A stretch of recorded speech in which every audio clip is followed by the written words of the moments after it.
دن کے 11 بج چکے تھے لیکن موسم ابھی تک سرد تھا۔ یہ 2014 کی دوسری صبح تھی اور میں بابا جی کی خانقاہ پر بیٹھا ان کی نصیحتوں سے لطف اندوز ہو رہا تھا۔ باتوں باتوں میں ہمارا موضوع عشق کی طرف مڑ گیا اور اس کے بعد بابا جی نے میرے سامنے عشق کی گھٹیاں سلجھانا شروع کر دیں۔ میں نے پوچھا، بابا جی عشق کیا ہے؟ بابا جی نے ماہر فلسفی کی طرح نظریں گھمائیں اور میری طرف دیکھ کر بولے، پتر عشق کمال انسانیت حاصل مذہب، ایک بلند ترین تجزیہ اور انسانی تلاش کا نام ہے۔ انسان کا دل اگر عشق سے خالی ہو تو وہ انسان نہیں پتھر کب ہوتا ہے۔ میں نے پوچھا، بابا جی عشق حقیقی اور عشق مجازی کی حقیقت کیا ہے؟ بابا جی نے گہری سانس لی اور سرد آہ بھر کر بولے، پتر عشق عشق ہوتا ہے، خواہ حقیقی ہو یا مجازی۔ یہ خوش نصیبوں کو ہوتا ہے اور اگر کوئی سمجھنے والا ہو تو عشق اللہ کی بہت بڑی توفیق ہوتی ہے، گناہ نہیں۔ عشق بندے کو اللہ کے قریب کر دیتا ہے۔ بابا جی کے اس جواب نے مجھے تذ بذب میں ڈال دیا تھا۔ میں رکے بغیر بولا، بابا جی عشق حقیقی تو بجا، مگر عشق مجازی کو ہم کیسے اللہ کی توفیق کہہ سکتے ہیں؟ کیا یہ کھلا گناہ نہیں؟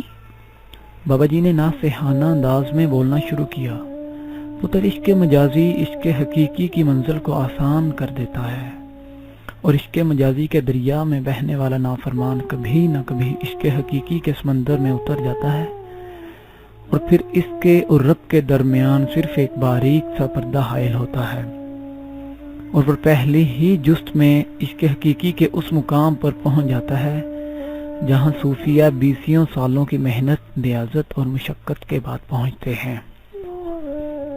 مجھے بات پوری طرح سمجھ نہیں آئی تھی۔ میں نے بابا جی سے وضاحت چاہی۔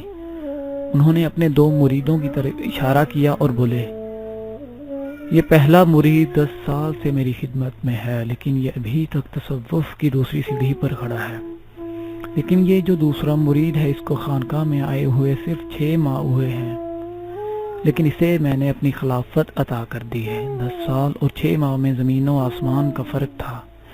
میرے چہرے پر حیرت کے آثار دیکھ کر بابا جی خود ہی گویا ہوئے، اس دوسرے مرید کی کہانی بڑی عجیب ہے۔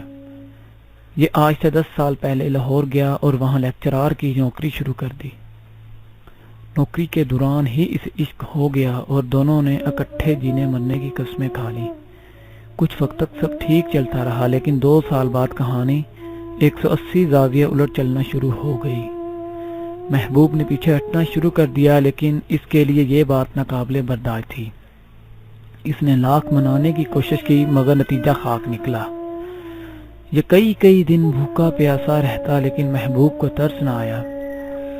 ایک دن سخت سردی کی رات تھی، یہ گھر سے نکلا اور محبوب کی تلاش میں آہیں بھرنے لگا۔ اس کا محبوب لاہور کے ایک نامور ہسپتال میں ڈاکٹر تھا۔ رات کا وقت، دسمبر کی سردی اور سوائے تن کے کپڑوں کے ہر چیز سے خالی، پوچھ گچھ کرتا یہ ہسپتال پہنچ گیا۔ محبوب پر نظر پڑتے ہی بچوں کی طرح رونے لگا کہ مجھے بس یہی چاہیے۔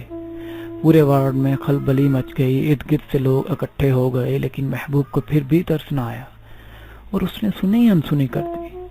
یہ غش کھا کر گر پڑا۔ صبح ہوش آیا تو اسی ہسپتال کی ایمرجنسی میں داخل تھا، اور اس کے ساتھ والے بیڈ پر میرے کسی مرید کا کوئی رشتہ دار تھا۔ اس نے اسے میرا ایڈریس دے دیا۔ یہ ہسپتال سے سیدھا میرے پاس چلا آیا۔ میں نے اسے خانقاہ میں رہنے کی اجازت دے دی۔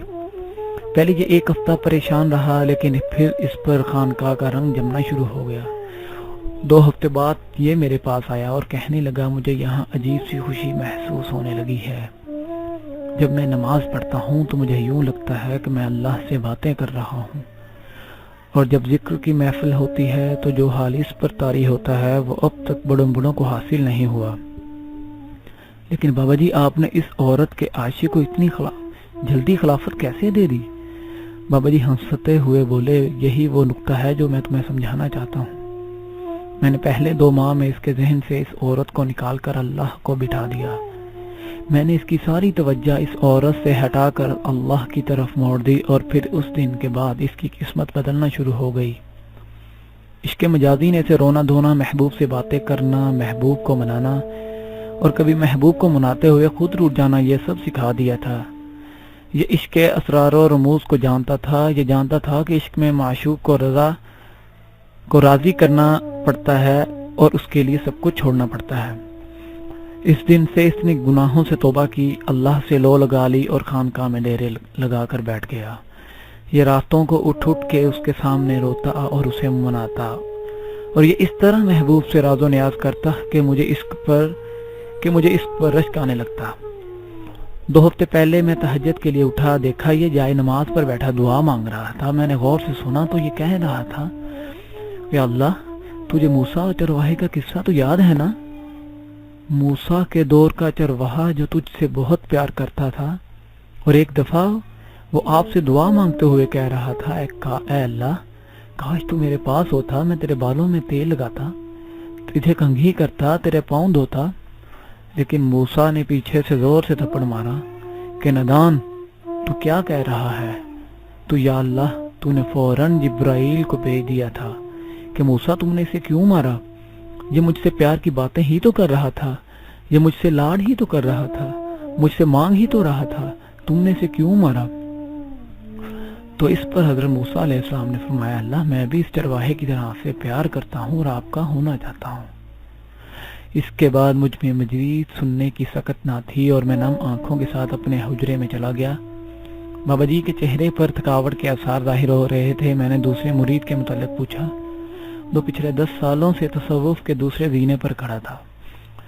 بابا جی نے مختصر جواب دیا، یہ بیچارہ عشق کے اسرار و نمو سے ناواقف ہے، اس کا دل عشق جیسے لطیف جذبات سے خالی ہے، اسے محبوب کے لیے رونا اور اسے منانا بھی نہیں آتا، اس کی دعائیں بے اثر ہیں، اسے مانگنا بھی نہیں آتا، یہ محبوب کے لیے بے چین ہونا بھی نہیں جانتا، یہ محبوب کو پانے اور منانے کے لیے کوئی ہیلے بہانے بھی نہیں کرتا، یہ عبادت تو کرتا ہے، نمازیں تو پڑھتا ہے، روزے تو رکھتا ہے، نفل تو پڑھتا ہے، تسبیحات تو کرتا ہے، لیکن اس کی یہ ساری عبادت خشک ہوتی ہے اور عشق میں عشق کا تڑکا نہیں ہوتا، اور یہی وجہ ہے یہ ابھی تک تصوف کی دوسری سیڑھی پر کھڑا ہے۔